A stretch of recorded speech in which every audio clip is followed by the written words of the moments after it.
মহামৃত্যুঞ্জয় মন্ত্রটি জানা আছে তোমাদের? হ্যাঁ গুরুজি, আমি জানি গুরুদেব। আমি এর অর্থ সহ জানি। বলো দেখি কেমন পারো।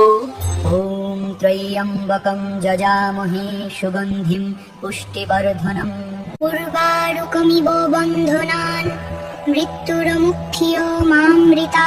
অর্থ হলো, আমরা ত্রিনয়নধারী শিবকে আরাধনা করি, যিনি সুগন্ধময় ও পুষ্টিবর্ধক।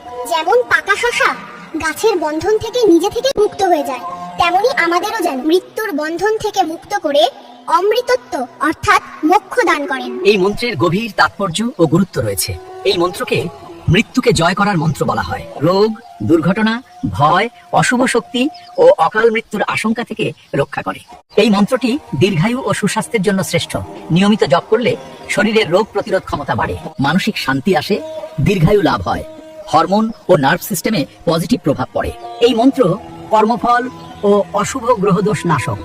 এটি শনিদোষ, কালসর্পদোষ, মৃত্যুযোগ ও পাপ কর্মফল প্রশমনে অত্যন্ত কার্যকর। এটি মোক্ষদায়ী মন্ত্র। এটি কেবল দেহ রক্ষা নয়, আত্মার মুক্তির পথও উন্মুক্ত করে। ভক্তকে জন্ম মৃত্যুর চক্র থেকে মুক্ত করার শক্তি এই মন্ত্রে নিহিত। এখন আমি তোমাদের এই মন্ত্র পাঠের নিয়ম বলে দিচ্ছি। তোমরা ভোর 4টা থেকে 6-এর মধ্যে পূর্ব বা উত্তরমুখী হয়ে কুশ বা উলের আসনে বসবে। তারপর রুদ্রাক্ষের মালা হাতে নিয়ে এই মন্ত্রটি 108 বার করে টানা 40 দিন পাঠ করবে।